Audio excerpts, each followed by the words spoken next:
Alright, we're live. Alright. This is group 7 from Tuesday, Thursday, EDM310, Tuesday, Thursday, 11 o'clock. I'm Kyle Parrish. I'm Janae Ivory. I'm Justin Thomas. And I'm Macy Rowe. Alright, we had topic 3, and our driving question was, is education just for tomorrow, or is it for the rest of our lives? Do we need to teach them being the students, things that even we agree they do not need to know, except in order to pass the test? When we see the bored looks on their faces, do we just turn away and blame them, or do we change? That's from Prinsky's Teaching Digital Narratives. Is education just for tomorrow, or is it for the rest of our lives? That kind of goes along, I think, with being a lifelong learner. Whereas it's, especially with the technological world as it's going on, we're always having to learn something new. You guys have a comment about that? I don't think education is just for tomorrow, I guess. Not sure. No. I believe that education is a lifelong process. As Dr. Strange has said, there's no way for us to possibly know everything, so therefore we should always be adaptable and willing to learn new things. I agree with you. Yeah, I think education is just basically part of our lives when we are born to really, we're always learning new things. We learn something new every day, right? Exactly. That's the old adage, and it's kind of the only one coming on. You get that.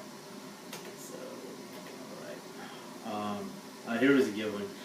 Do we need to teach our students things that they don't need to know just to pass the test? I know we had talked a little bit a minute ago about it, idealism versus reality. But idealistically, why would you teach somebody something that they don't need to know? That's kind of where I'm at. And I understand that there's certain times when, just in the realistic world, standards say that you have to teach certain things, so you're gonna have to. But as an educator, I think you would want to stray as far from that as possible all the times, and just teach them things that they can utilize either in their academic world or in a real world scenario. Yeah, I remember back in school, I used to ask my teachers all the time, why are we learning this? Like, when am I going to use this in the When real am I going to world? use this in the real world? Exactly. Like, And I'm pretty sure I don't even remember what that was now. So. well, you're a math person. Proofs in geometry, right? Like, well, Yeah. I remember that was always the big thing. Is why would I ever need to understand a proof in geometry? And I went to Catholic school. The brother used to say, because you're going to take it in college, and that was the answer. And I think the only reason you're learning something is because you're going to take it in college, or because you need to pass the test. It's just kind of needs to change. I agree. I think we should just teach them what they need to know, because there's so much information out there. You don't want to teach them. You don't want to teach them so much stuff that it kind of overshadows the core material of what you're teaching. So I think you should just focus on what you need to know and teach them why they need to know it.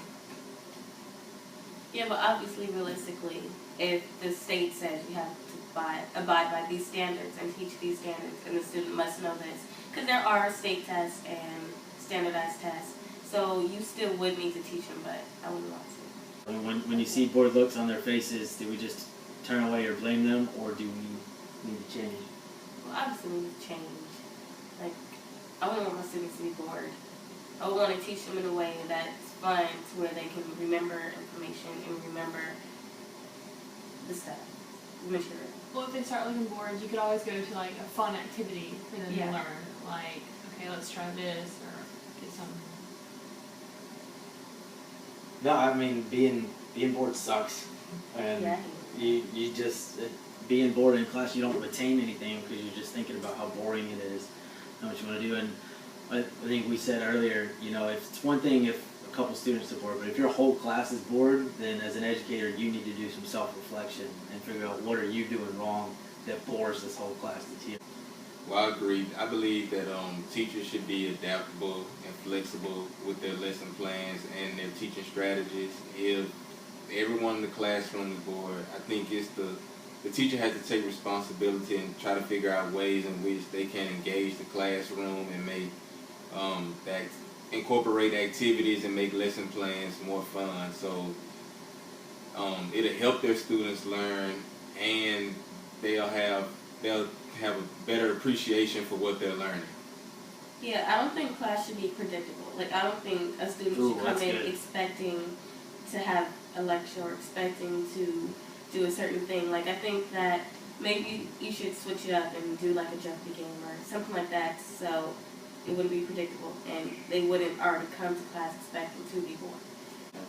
Prinsky actually has a list in his book of what students want. It's based on a couple of different psychological studies and interviews, but one of them is they want to create using the tools of their time, talking about technology in an ever-evolving world. And a Jeopardy game or something like that, you could even let them create the game, Yeah. come And in, the and then you monitor it while they play with it. I think that's good. They want to, on his list, they want to make decisions and share control. Kind of like what you were saying, and shared control of the game, of the classroom.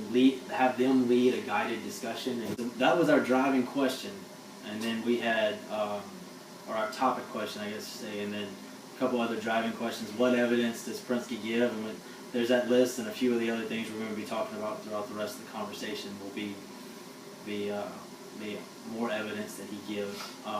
What evidence would we offer to support that we need to be lifelong learners, that we need to teach the kids things that they need to know, and that when they're bored, we need to change ourselves if they're all bored. I think we're already kind of doing that through some of our personal experiences. As I remember being a student as being bored. I've had some experience teaching, not in a formal education standpoint, but just being a mentor and a team leader in the military and things like that. I've had to teach small groups of people, and it's like what you were saying. You got to keep it lively, keep it interested. If they're not interested in what they're learning, even if they're not interested in the subject matter, if you can get them interested in the way that you're teaching it, you can get them to retain the information. And that's kind of. Prinsky also says in his book on page 171, technology for its own sake gets us nowhere. And he actually has a little excerpt about it, and what he's saying is, you can't just, it's no point of having a tool in your toolbox and not going to use the tool. For its own sake, you can't just have an iPad in your class. You can't just have, iCurio or some of those things that are being utilized now, and not use it, or just expect the students to do it. You yourself have to know how to utilize it, or even if you're not as familiar with them, because they might have a bigger knowledge base just because they're younger and the technology is newer, but you at least need to understand how to scaffold and navigate them to where you want them to be. So it's important for us to know how to utilize the technology, how to get them to utilize the technology, I guess. Or what do y'all think about Prinsky's idea of that? I think they should have an idea of what they're doing, like the basics of the iPad or the PowerPoints and everything, and learn together, Google it together, hit the question mark, and figure it out. No, I think them having the basics and having it in there, that's perfect. Perfect. Our final question that I think is probably the most prevalent. Finally, how must teachers and teachings change? We already mentioned this 3 or 4 times, but I think with the new world and the way that technology is rapidly increasing, is we just have to be adaptable. We can't have a 30, 40-year teaching career and do it the exact same way that we did in year 2 or 3 that we did in year 39 and 40. We talked about this a little bit before video, but we're saying, for years and years and years, it was paper and pen and read a book. And then all of a sudden, 50 years later, a typewriter came. Then 30 years later, there was a computer and word processor.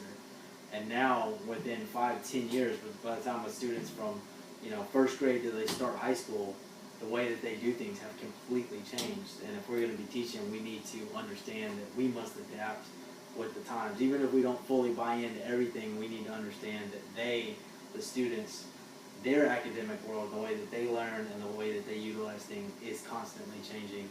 And we at least need to be aware of that. So how do you guys think that teachers and teaching must change? I think teachers and teaching must change as far as, like what Dr. Strange said, as burnt back education. I don't think teaching whatever. I don't think that would be useful in the future. I feel like students it would be more beneficial for them to go on the internet and find information and look it up themselves rather than sit in the class and see teacher's lecture. Like, it'll be boring for them. They probably wouldn't accept the information. So I think that teachers need to find another way using technology, like in some of the videos that we watched for the blog post assignments, where the teachers would have them go look up information on iCurio. Was it iCurio? Yeah. And it was another Discovery education. yeah, that, and then they use Padlet, and they use all those other kind of programs. So I think teachers should try to adapt to using more programs like that rather than lecture. I think teachers need to stay updated and like go to workshops and such and learn how to Be deal a lifelong learner, with it. follow on education. Keep up with it. Great point, Macy. To just piggyback off of what everyone said, I do believe that teachers should be adaptable and be flexible to change their approaches, because technology is constantly evolving, and we have seen what good technology has did for education. So I do believe that teachers should be adaptable. They should be willing to change. As Macy said, they should have annual workshops where people come and give lectures about the latest technological trend that's helping education, and we should all be willing to learn how to use this technology and implement it in our classrooms.